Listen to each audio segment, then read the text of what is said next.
All right.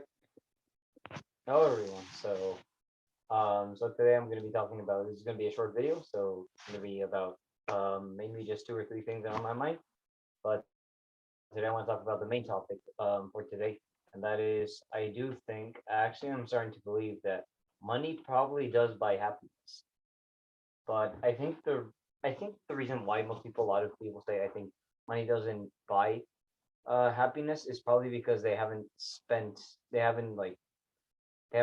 it enough on trying to help other people, like maybe donating to charities and whatever. But I do think that, and there's actually a lot of benefit to that, which is kind of where passive income starts to break down. Um, but yeah, I was talking with this to my school counselor, my school, or I guess you could say my school mentor about this. Um, and we were just discussing the idea of like maybe money does buy happiness. And here's the thing I see why is like, yes, when you give money away to charities, yeah, like that may not really be happy for you, but it's definitely going to be happy to someone else, especially for those, for depending on the cause of the donation, that will definitely help a lot of kids. So maybe just donating those 10, 20 bucks, it's like that could actually give someone a meal. That may not be happy for you. That okay, you might have blown $20 away. I don't know what else you might use it for. Maybe buy an NFT or whatever. But just giving those $10, $20 away, I think that, and helping a kid get his next meal, or maybe some school supply or whatever that is, and there you just kind of gave someone a little bit of sense of happiness. So I think that should make you happy. While that may not be, like the that might not make it on the Times cover for escaping some fraud money this year. For those who know what I meant, you'll know what I meant.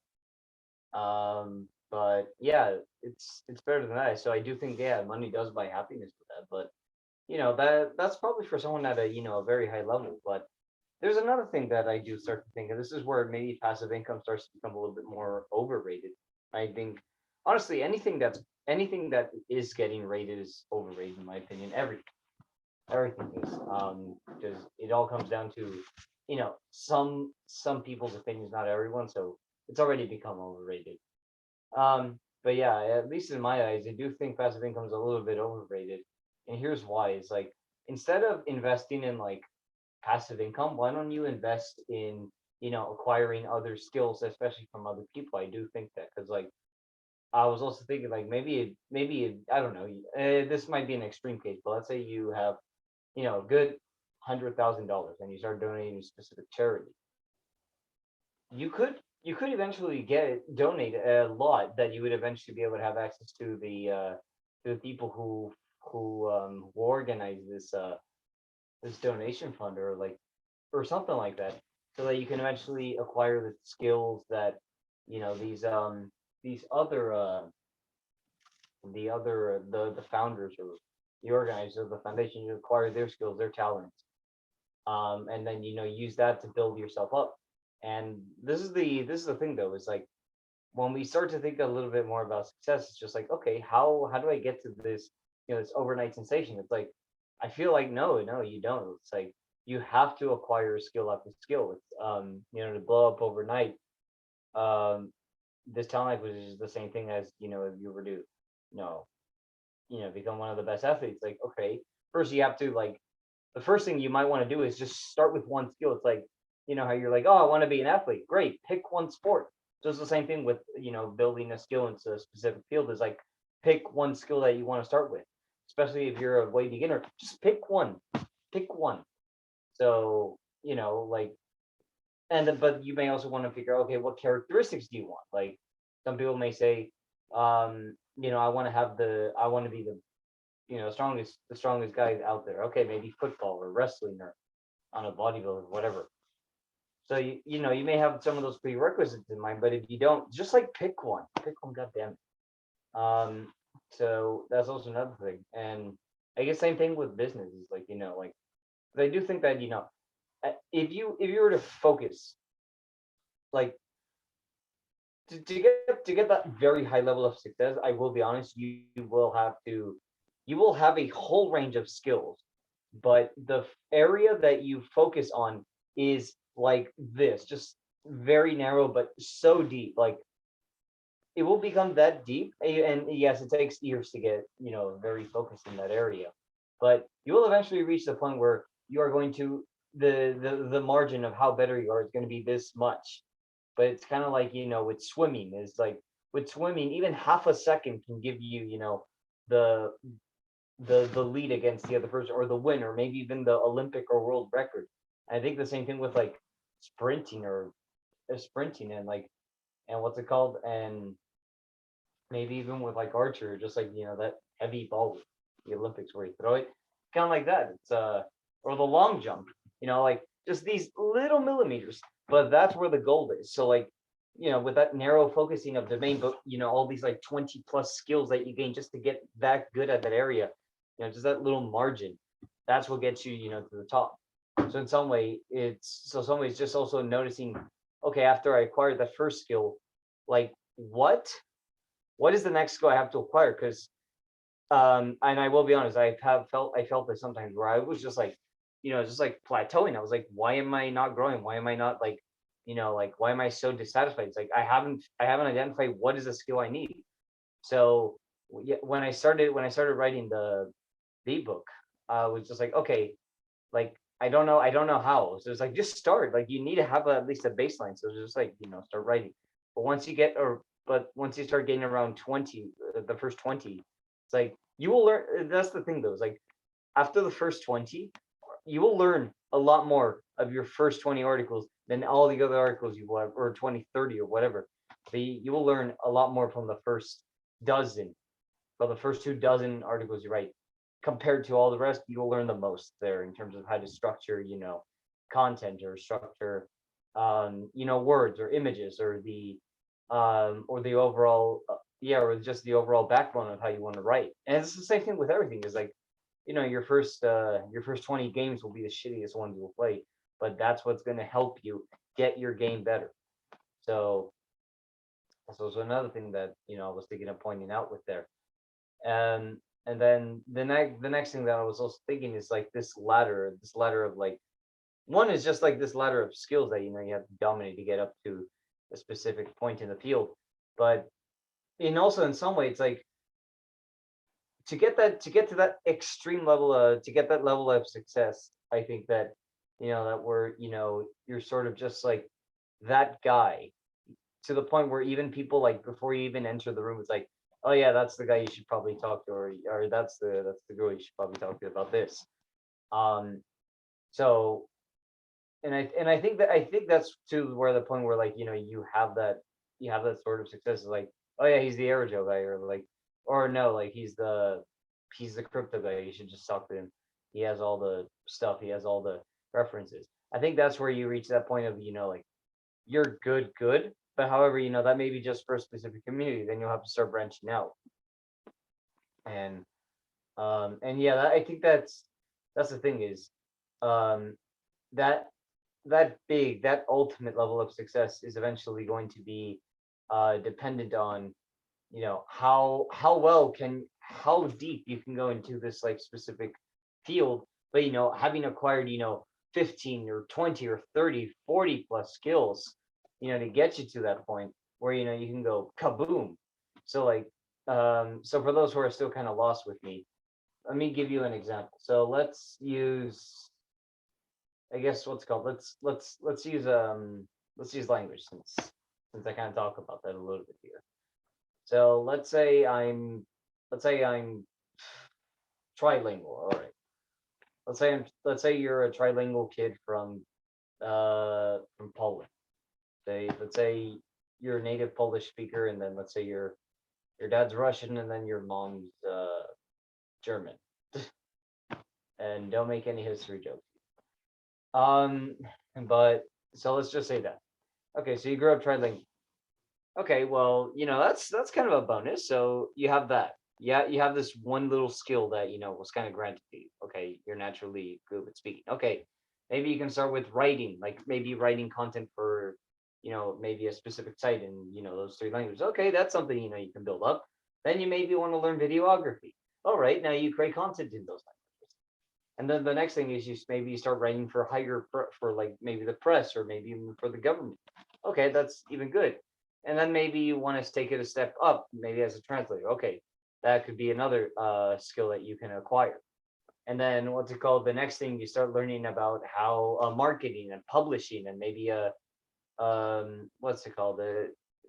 Uh, like news, like writing real news or something like that. Like, okay, now you start pushing up the buttons. And then eventually you're like, oh, I want to go into entrepreneurship and I want to start my own business magazine or whatever, something like that. Okay, now you're talking. So like you have all these skills, but you are started with one. But that's the thing is like they all be as you get as the more skills you pile up, it's like it becomes so more insignificant. But that's what got you up there. And eventually it could probably take like 15 or 20 skills, where you go and then boom, there you go. Like every trend that I have seen on the graph looks like a hockey stick. Like the hockey stick in terms of like the amount of how many people were getting out of poverty. Like in terms of global extreme poverty, we're under 10%. Like it's not as bad as what people have been saying. I'm not saying that we're going that extreme global poverty is done. No, there's still some work left to do, but we've been doing so well. In 2000 it was like around 32%. Now in 20 years we're under 10%. Incredible, incredible. So that's just one example of this hockey stick in terms of the decrease of global poverty. But yeah, it just blows my mind there that what's it called that with just the acquisition of all these skills, this is what yeah, this is what is possible. And and look, you can have all those skills, okay? The problem is like, prioritization is like, which one do I need to do to get to the next level? Because if you're definitely plateauing, because that there's a skill that you have left to pick up, which is why you're still in the same place. And then also it's like you can have them all, just not at the same time. So like that's where the thing where I said just pick one. Just pick one, but like, well, actually just don't not pick one, but like you might want to figure out which one might actually propel you the next step. But they're all probably the same where you're just starting out. Just pick one. Okay, just pick one. Um, but however, I will be honest, is like it's also just finding out where you are at the moment. So like as I mentioned, like let's say you're a soccer player, you got very fast speed, you're I don't know, lightning, you're like Usain Bolt with the ball. Okay, but maybe you don't have the strongest body in the world. Okay, your next step is probably to add some mass on while still maintaining, the level of speed. Then the next step probably there would maybe improve your technical game or maybe your positioning, and then maybe even down to like your first touch or maybe how you header the ball. And then maybe the next thing would just be with communication, like all these little talents, all these little skills, and then maybe just even analyzing when you should even run in the first place for the ball, and then when you actually should run so you can actually, finish the ball in the goal or whatever. So it's kind of like that. It's like just identifying what goes next. Um, so I think yeah, that one's that for at least for that. And then last thing that I do want to point out, which was the idea of a routine. And I've been cutting down a lot on my routine, and it's allowed me to be a lot more, like present in my moment, but also like stop having to depend on things. And look, routines aren't bad, okay? Like here's something that I do every single morning is I go in the first 5 minutes I wake up, I'm giving my the first of the five prayers of the day. So that's something that I always do. You have to do right. However, there are some things that I've been starting to cut back on. Like, I technically don't need this. I don't depend on it. So one of them is, like long showers of like 3 minutes, like something, like 1 minute, 1 minute, 2 minutes, get, like it doesn't take that long, put soap on and then, rinse it off. Um, and then cold showers is like, yeah, I mean, cold showers could probably work, but then again, if you depend on a cold shower to get your day started, it's like, no, I can remove that from your life. I can exploit it. And you will be like powerless because you'll be like, oh, without my cold shower, I can't be productive, or I can't get anything done, or I'm gonna feel like a complete loser. Well, yeah, you'll be a loser. So no.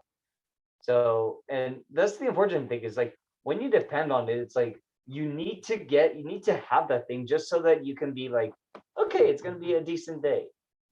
Um, but if you didn't depend on that, then like the level of decent day would be so much lower. Like you'd be just content.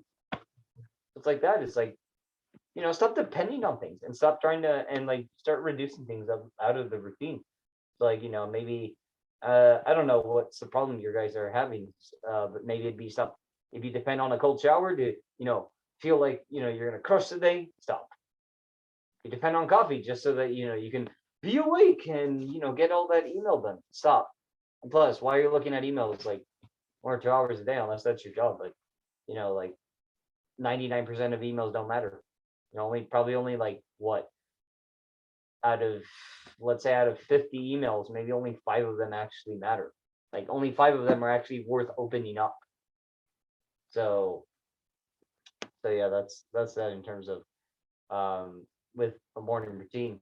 And then one thing that I was thinking with language with knowledge and wisdom is knowledge and wisdom are language in some way.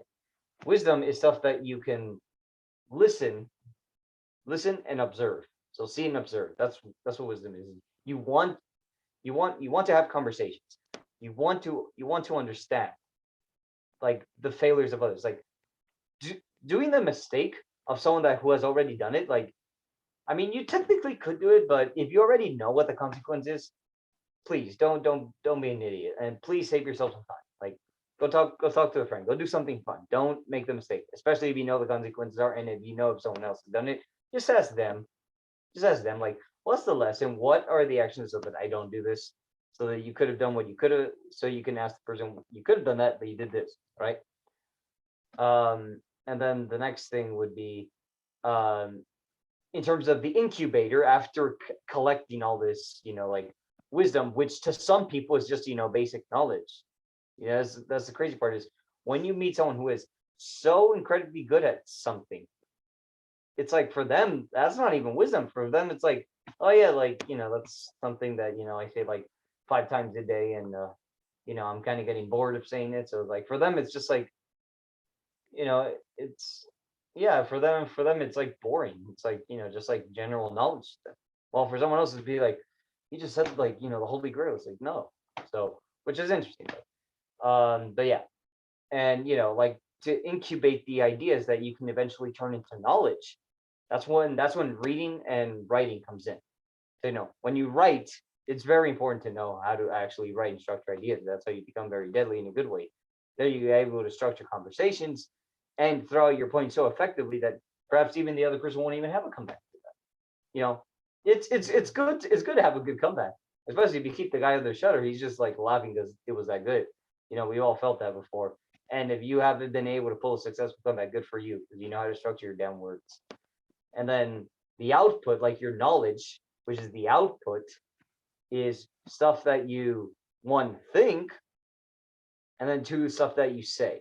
Speaking is the most important part because like it's like with like business, something with like business strategy. It's also, especially with business strategies, it's how you say it that determines if you get like the sale or not, or just like even just with like convincing people in general. It's which is interesting, but just like the structure of your words definitely hits it definitely gives that that sense of, okay, I have this knowledge, I have this power, I have the structure in the words. So I think that's how if you want to acquire wisdom and knowledge, and then but you want to have that middle point of to be able to actually make it effectively, please do that. If you want to journal, fine, but please don't make journaling something that you're supposed to be dependent on, because then if you don't journal for the day, I can exploit you and I can destroy you. Why? Because you depend on it. So, and then the next thing, yeah, and the next thing is like waking up at a certain time. I mean, that's kind of overrated, I guess, my opinion, because like if you really want to get the best out of your day, I think the most important part is just having, I don't know, like I don't know how much time you even need, but maybe at least like what 2 to 5 hours of you time, like you get the stuff you need to get done.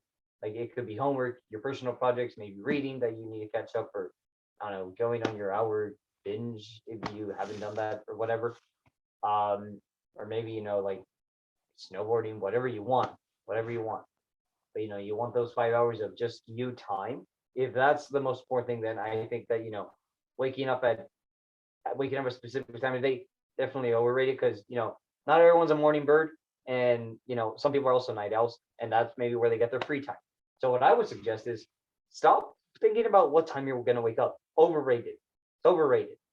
How about pick a time where you're actually going to go to bed and get your decent amount of hours of sleep? You know, sleep is more important than the time you wake up.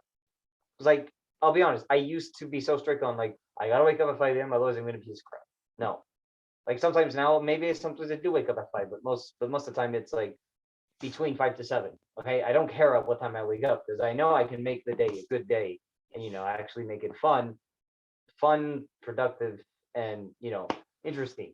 You know, and the same thing is like when you're cramming for tests, it's like go ahead and cram. I will find out what's the most important stuff.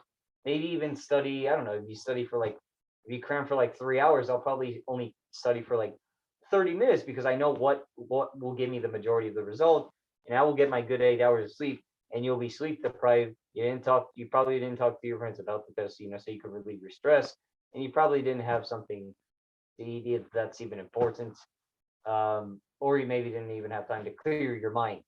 You know, I will destroy you. And so yeah, that's pretty much that.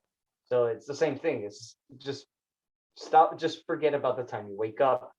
Just pick a time, or like just get your good enough hours of sleep. But if you really want to get a good enough hours of sleep, the least you could do is just pick a time when you're gonna go to bed, so you can get those hours of sleep. I don't care when you wake up because it doesn't matter what time you wake up, but if you know how to make the day a good day, it doesn't matter when you wake up, right?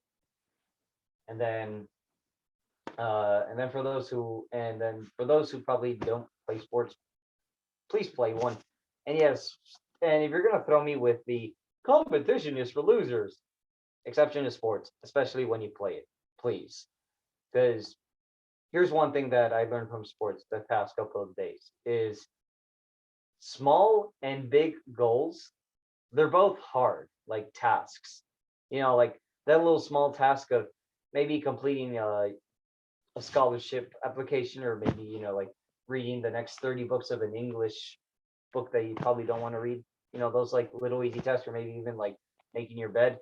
In some ways those could be difficult because you may be like, yeah, I don't want to do it, or it's too easy, or something like that. You'll make this excuse in your head.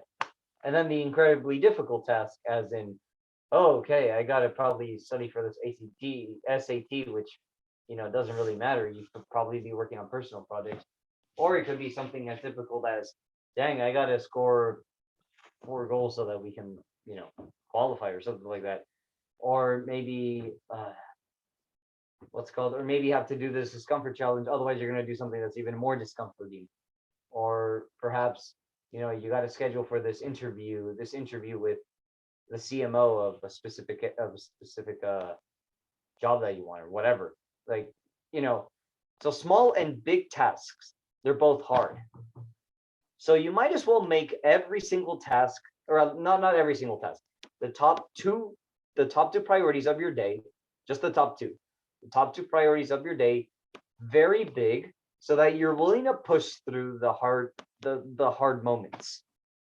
When it's a big task, but you know that the reward for doing that is incredibly huge, you'll be willing to push through that because you damn want that. It's like, like let's say if you win that game, you're probably gonna get your ring or your trophy. It's like, don't you want that? Don't you want to stick into the other team's face? Don't you want to give them the dick? I think you would definitely want that. So yeah, you'll definitely push through that hard. Or like, do you want to get that a a on that final exam, or do you want to smash that interview? So you probably could, what's called, at least have that starting check, or that starting point, so you can have, okay, a little bit more stability in your life. I think you definitely want that. And even with those small tests, like those 30 pages you got to read, don't you want to get that out of the way, so that way like you can have time to what's it called? Spend time with friends and families. Like, don't you want that? Like, you don't want to be doing that. You want to be doing something else. So do it. Make the top two priorities of your day incredibly hard. But and the last thing is like we prioritize a lot of things. Like, we have like this, oh, I gotta read these amount of pages for, this history test, or what's it called? I gotta clean my room, or all these little tasks and all these priorities is like, like every, you could technically do have the decision to do that. But I think that in some way, like, out of let's say out of every what out of every 100 decisions per day, I don't know, I really don't know how many decisions we make per day, but I would say out of 100 decisions we make per day, for every 100 decisions, I would honestly say only one or two of them matter. Like, they deeply matter. Those like one or two decisions will impact the success you will have tomorrow. Like, not everything's going to impact. It's like, let's say you don't take a shower tomorrow. Okay, I mean, 1 day's fine. 2 days, I don't know, it depends. If you don't do anything, fine, 2 days. But after 3 days, like, dude, get your ass in the shower, right? But for 1 day, that's not gonna kill you. Just throw on some, like, Axe clothing spray, I don't know. But like, or like, what's it called? Clean your room. Like, maybe for a week or a month, nah, not gonna kill you. After a year, I'd probably tell you, like, you might want to clean this shit up.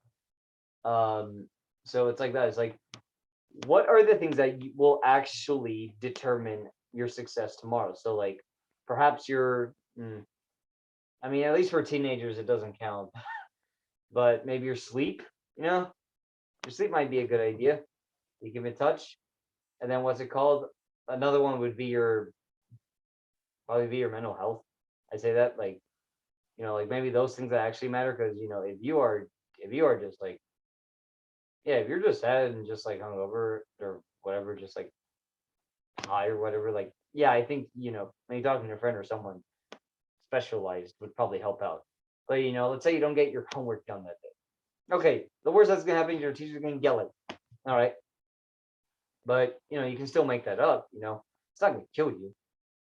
It's not gonna really deeply affect you.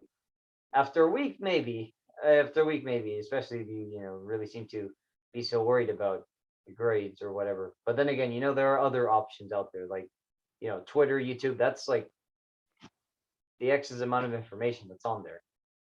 Can you really get yourself out of there? Don't know, but as I say, there's only one way to find out, and plus, our education system's kind of crumbling, which is why, if you want, I would honestly want to see a lot more e-learning courses, like building that build.